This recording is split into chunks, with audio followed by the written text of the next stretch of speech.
أهلا بيك أهلا بك. من القاهرة أحييك. أحيي. محمد لا يتحدث العامية، لا يفهم جيدا اللغة ولكن يرد بالفصحى. يفهم اللغة العربية الفصحى جيد جدا. إذا حاولت أن تتحدث معه بالعامية أنا قد أسكت. لا يفهم. هيا نشرب عصير القصب المصري رائع. Hello brother, حلو. how are you? لماذا أنت تتحدث لي باللغة الإنجليزية؟ أنا أستطيع أن أتكلم باللغة العربية. تستطيع التحدث بالعربية؟ نعم. أنا آسف. طب دعنا نفطر. نفطر تفضل. ماذا سوف تأكل يا صديقي؟ هذا سندويش ديناميت مشكل ما هو الديناميت؟ أنا لا أعلمه، أنا جئت لوجدتك تتحدث. هذا مشكل بالفول والطعمية والبيض والجبنة وخضروات. أنا ما أعرفش إيه الديناميت، إحنا جينا محمد طلب ديناميت.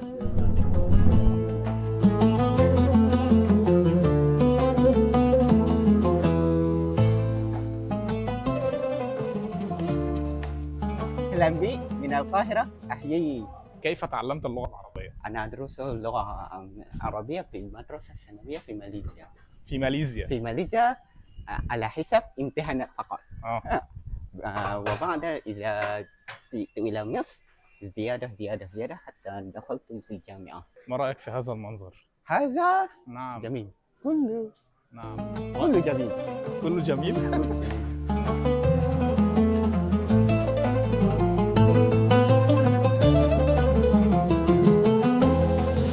أين نحن الآن؟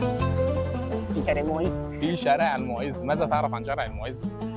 أنا أول مرة تأتي إلى هنا مع أصدقائي. مع أصدقاء نعم. من ماليزيا. نعم في ماليزيا. أخبرتني أنك تعلم الكثير عن شارع المعز. ماذا تعرف عنه؟ هو بناء على 1000 سنة. اتبنى من 1000 سنة. 1000 سنة. جامد. يلا نكمل.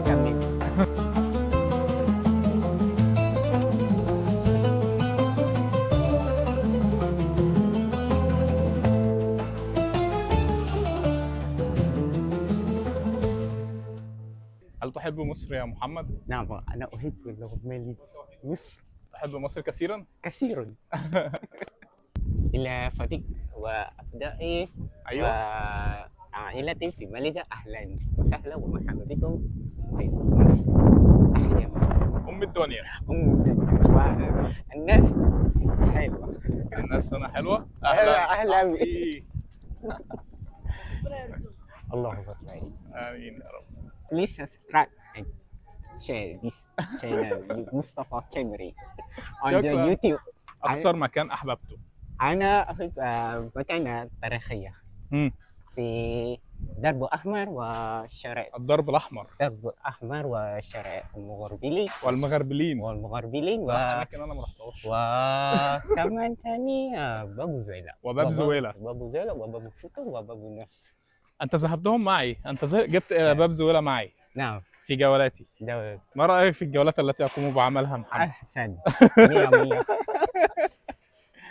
محمد لا يتحدث العامية، لا يفهم جيدا اللغة ولكن يرد بالفصحى. يفهم اللغة العربية الفصحى جيد جدا. إذا حاولت أن تتحدث معه بالعامية قد لا يفهم.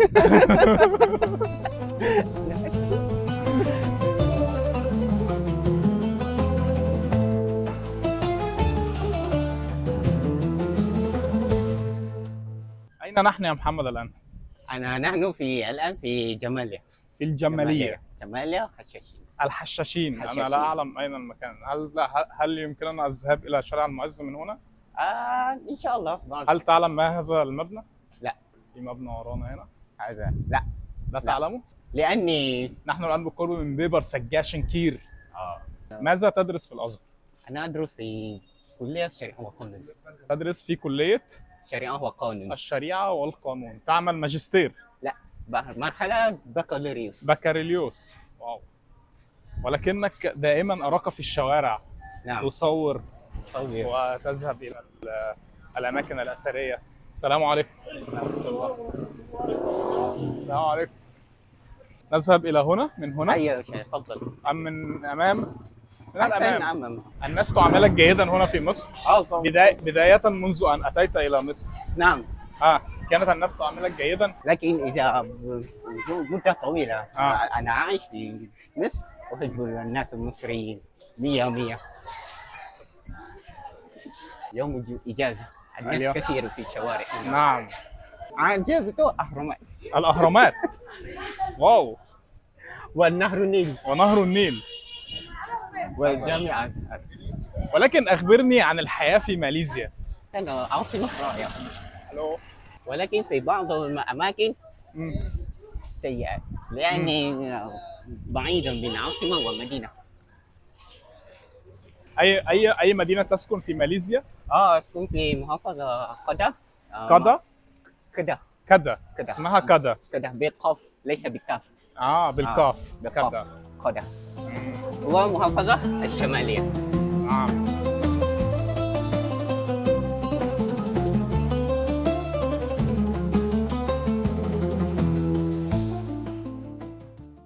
الناس كثيرون في ماليزيا يدرسون اللغة العربية؟ ليس كثير، ربما متوسط. مم. 500.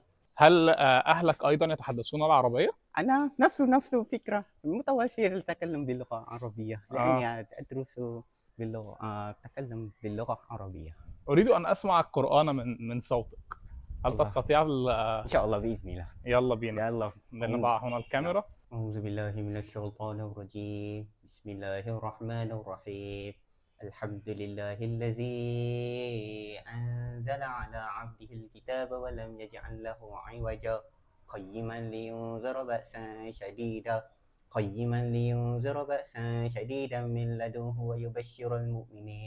ويبشر المؤمنين الذين يعملون الصالحات أن لهم أجرا حسنا ماكثين فيه أبدا وينذر الذين قالوا اتخذ الله ولدا ما لهم به من علم ولا لآبائهم كبرت كلمة تخرج من أفواههم إن يقولون إلا كذبا فلعلك باخئ نفسك على آثارهم إن لم يؤمنوا بهذا الحديث أسفا إنا جعلنا ما على الأرض زينة لها لنبلوهم أيهم أحسن عملا وإنا لجاعلون ما عليها صعيدا جرزا أم حسبت أن أصحاب الكهف والرقيم كانوا من آياتنا عجبا إذ أوى الفتية إلى الكهف فقالوا ربنا آتنا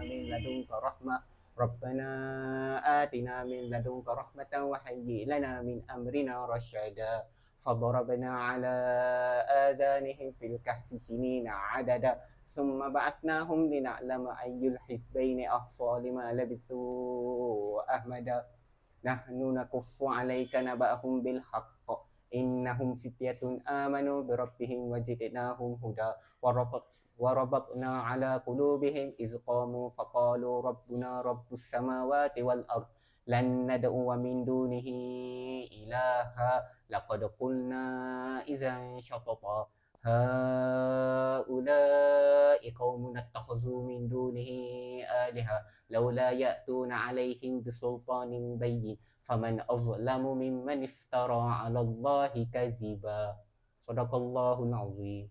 أنت تتلو القرآن تلاوة رائعة جدا جدا جدا، أنا أحببتها. لا تنسى قرأ سورة الكهف بيوم مناسبة يوم الجمعة. دي سنة اتباع السنة رسول. يا صديقي أنت رائع. Give me hug والله. اللهم صل وسلم.